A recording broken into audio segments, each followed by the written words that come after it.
Hello ladies and gentlemen, boys and girls, fellow shed heads around the world. My name's Captain Mikey. Welcome to Captain of My Shed.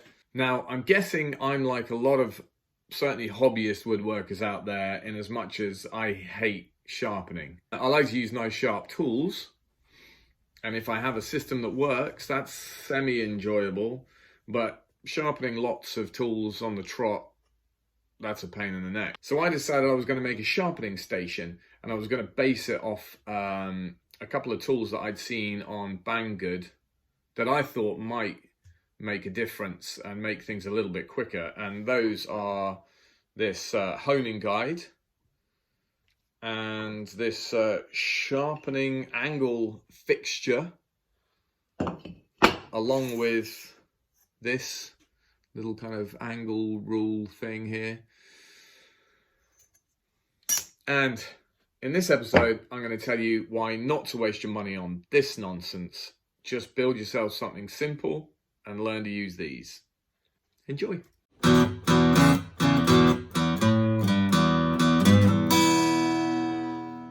Right, so yeah, like I say, I was going to build a station. I was going to base it around these tools in an effort to make sharpening that a little bit quicker, a little bit less painful. And yeah, these are the tools that I saw. I think Dennis at Hooked on Wood had recommended these, and I thought, yeah, I'll go for that. I like his channel a lot, and he generally puts up decent tools, and I think he gave these a good review. So I might have been unlucky, but particularly with the honing guide, I'll hold it up to the light here. With the rule level on the one wheel, you can see a gap there. That gap's about 0.5 millimeter. There's like a little step down, about 0.5 millimeter, which means I'm going to put a small angle on any bevel that I try to sharpen or create on using this honing guide.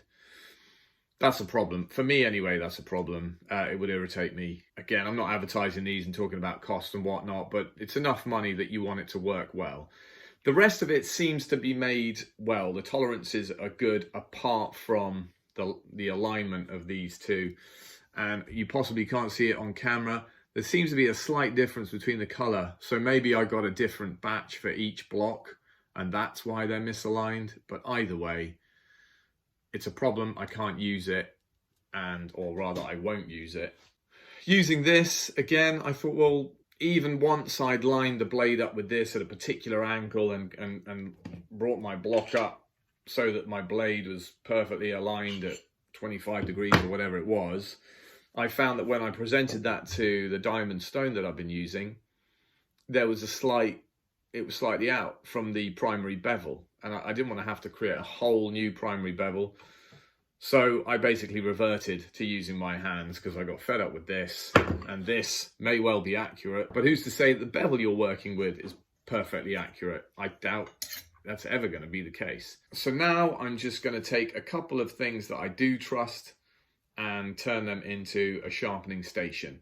And I'm going to just rely on my hands to get sharpening right. And it might take me a while initially to get that skill down, but I think once I do, I'm going to save time. I'm not going to have to put a chisel or a plane blade into here. I'm not going to have to line it up with this. I can just I'll just be able to get my sharpening station out and start sharpening. That's what I hope anyway. If you want to stick around, I'm going to make a small sharpening station. I'm going to try and keep it easy and quick to use, using 2 diamond sharpening stones and a piece of leather. And then I'm going to demonstrate what it is I'm going to try and learn in terms of how to use it.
Come on, son of a...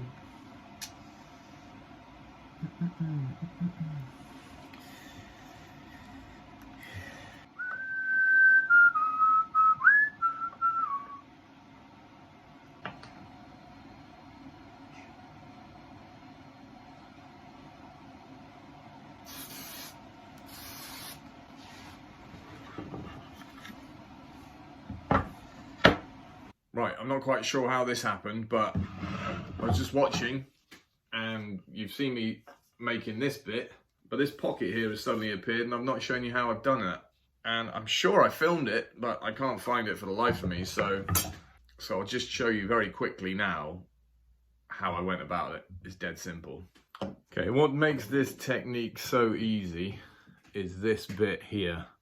And it's just called a pattern bit. This one's from Axminster. I'm sure you can get budget ones from Amazon, but worth spending the money on it because the better the tolerances between blade and bearing, the more accurate it's going to be. And there's a bit of tape either side of it.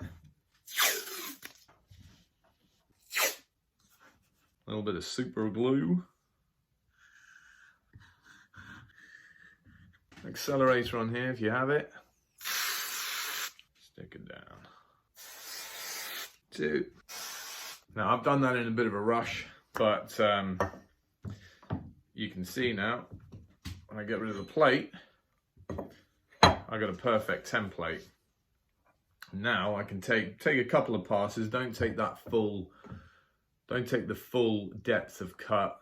I did this in 2 passes. You could do it in 3 if you want to be super lightweight on your router. I was just using a trim router, and then you just run this along your template, clear out the waste in the middle, and then drop it down to your final height and run the same pass again. And if you want to go deeper, obviously you can take your template off and then use the walls that you've just cut as your new template, and keep going down and down with this as far as you can reach if you wanted to. Obviously I only needed to go pretty much the depth of the cutter. It was almost perfect, and so that's what I did. But works well, nice and quick as a technique, and that's what I did to cut the pocket. But you can just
All right then, I think we're about done.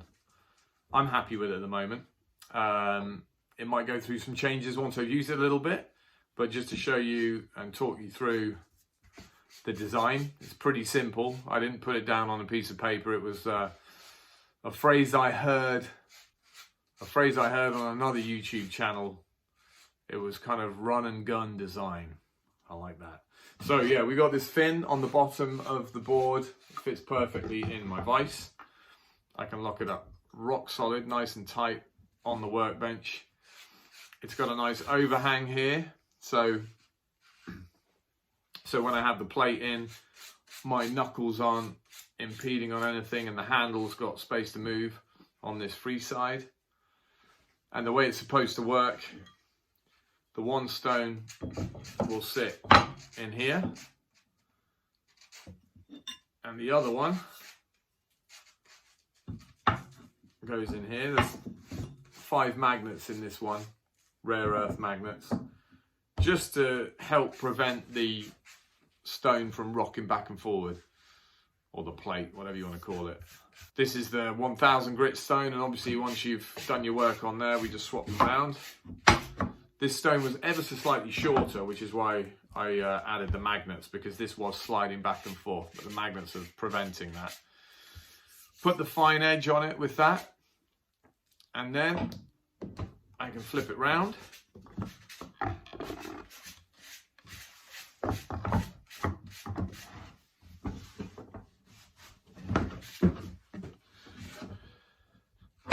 And now we've got the leather portion again exposed, right, the leather comes right up to the edge, so I can get a tool right on the edge there and work it. And I just use my my polish block, apply that, put it in a little well here out of the way, and again off we go. So I'm really pleased with it. I think it's looking good. It's gonna work well, I think. So next up, I'm gonna start using this. I'm gonna show you the method that I'm gonna go through. It's gonna give you guys a chance to say, that is the wrong method, Mike, don't do it like that, and tell me the right way to do it. But I'm gonna do chisels, hand planes, and also kitchen knives and some pen knives. It'll give me a chance to test it all out, see what I can do. I've got some pretty blunt kitchen knives that need some work, and we'll see if we can't get them cutting nicely. So I've always been told that glass cleaner is a decent kind of budget sort of lapping fluid, if you like, in as much as it doesn't get your plates rusty. It helps to clean them. It keeps the metal dust from building up. And it's supposed to work well. I have used it on with the Scary Sharp system before now, and with these diamond plates. It seems to work, so I'll stick with it. Again, anything you see in this that you don't like the look of, or you think is unsafe, incorrect, inefficient, put it in the comments below, because this is a learning process for me as well, and I'm sure for other people that are watching, your comments might be helpful. All right, let's get to it.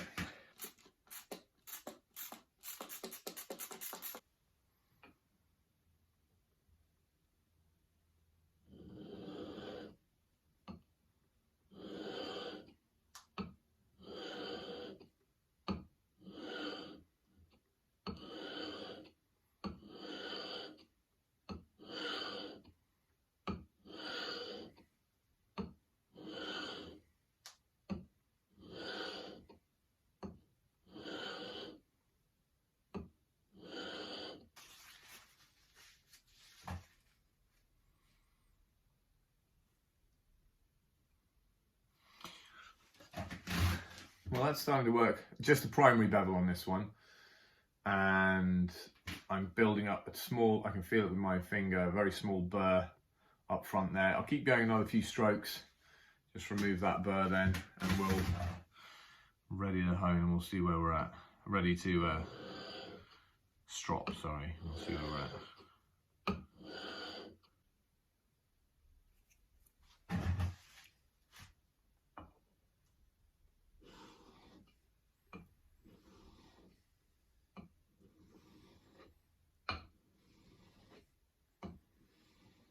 Okay, the burr's gone.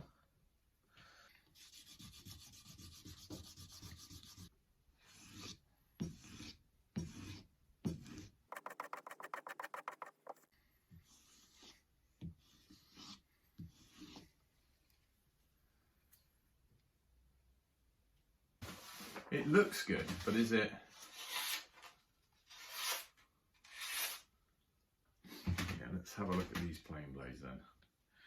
Not ideal, let's see. So I'm finding the bevel, the primary, and then I'm just tipping up.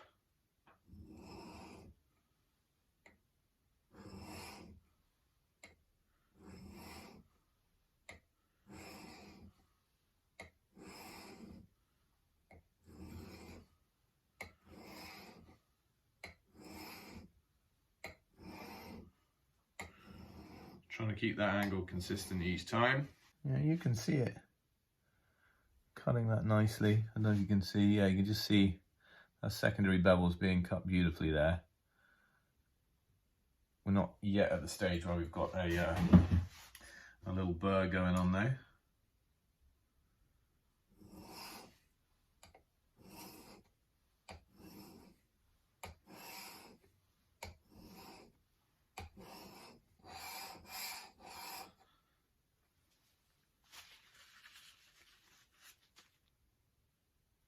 Yeah, starting to build up a burr now, just not quite all the way across, so that's good.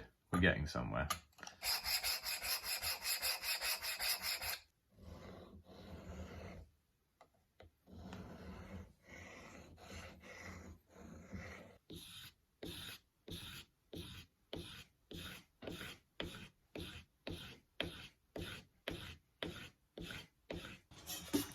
This kitchen knife, which has a horrible edge. Now, I've never really sharpened knives on stones before. I've always used those things you kind of pull down the edge of the blade and it sharpens them, but it's also pretty drastic. And I've used like the sharpening steel and never really managed to get a decent finish. So this knife is absolutely full of nicks, and again,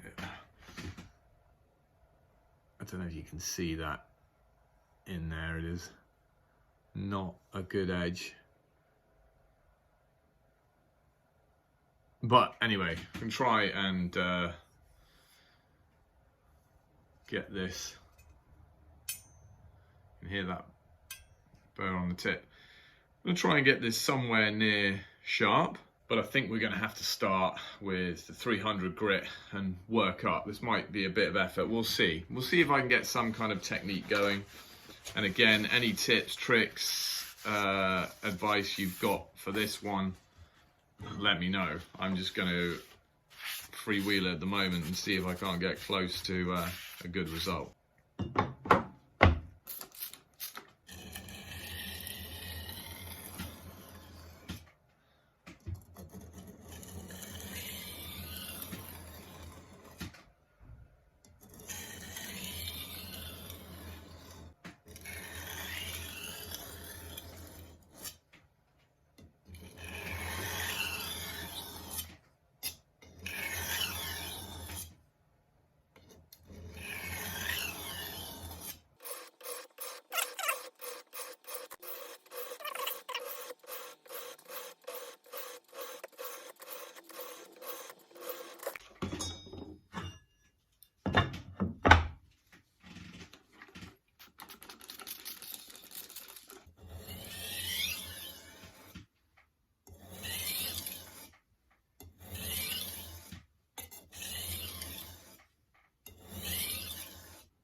most of the nicks out of the edge there.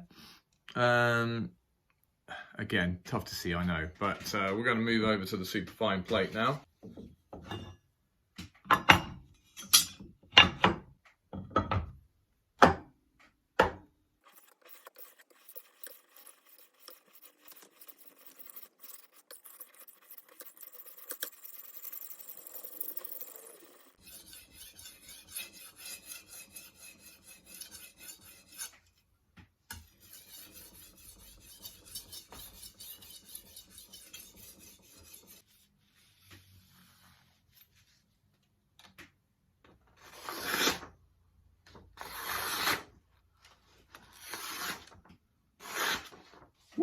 Now that's taken a bit of effort, but I'm really impressed. This is only a cheapo knife and it was absolutely battered.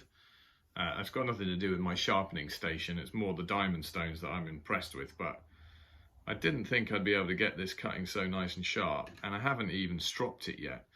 One of the limitations, I suppose, with my system here is that stropping a big knife like this on here is going to be nigh on impossible, I think. I'm going to give it a go though, so I'll do that now.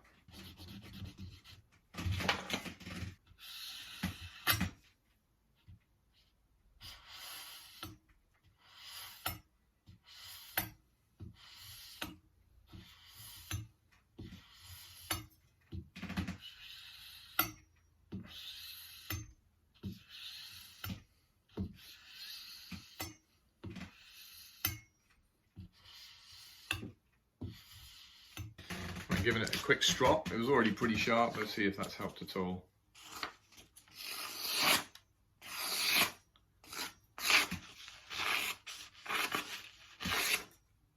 Such a big knife. That's pretty good. Happy with that. Happy days. All right, it's another day in the workshop. The plane blades, the chisels, and I've done a couple of kitchen knives now, have gone pretty well. They're not perfect. There's room for improvement for sure, but they're sharper than they were when I started, and that is kind of the main idea. And I've got a handful of pocket knives. This is a nice one made in Camembert, handmade French slip joint. That said, I'm going to give this a little sharpen. Try and bring this. It's got a bit of a nick.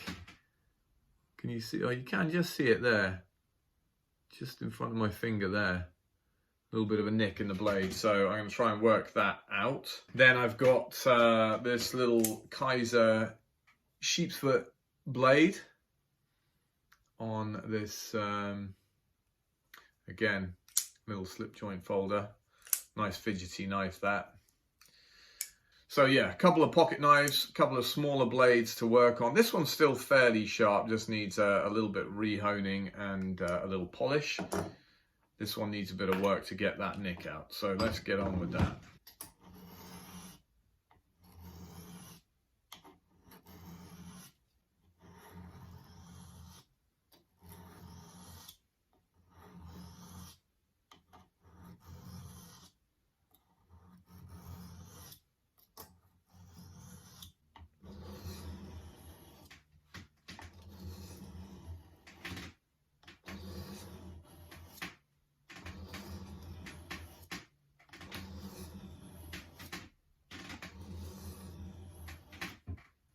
See how sharp this is at this point. It's not. I will slice on an angle a little bit. It's getting there. It's getting there.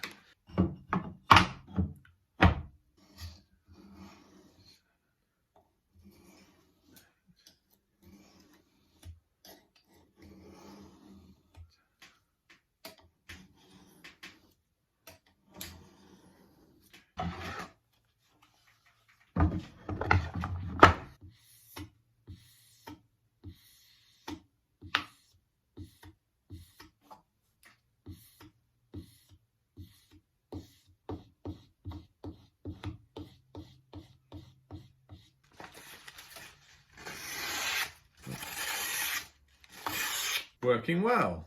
Okay. All right, that's it. Thanks very much for watching to the end of the video. I really appreciate it. As you can see, it does work pretty well, and the universal YouTuber test of sharpness is passed. Does this mean I have super sharp tools now? Not necessarily. This is not a bad test, but there's so many variables in paper and how you hold it and where you cut it and blah blah blah. I think what it shows is that the tools I've got in front of me now are work sharp. I can say for sure this was a great success. This blade was absolutely battered, and you couldn't cut butter with it. But now I've been using it in the kitchen and it works really well. It doesn't just slice paper. It's back to being a nice functionally sharp blade. And that's it. Everything's work sharp. It will do the job it's intended to do. Now, I think if I spent a little bit more time on perhaps technique, a bit more time on the very, very fine diamond stone before I went on to the strop, and then spend a bit more time on the strop, I'd probably get to really, really nice sharp edges.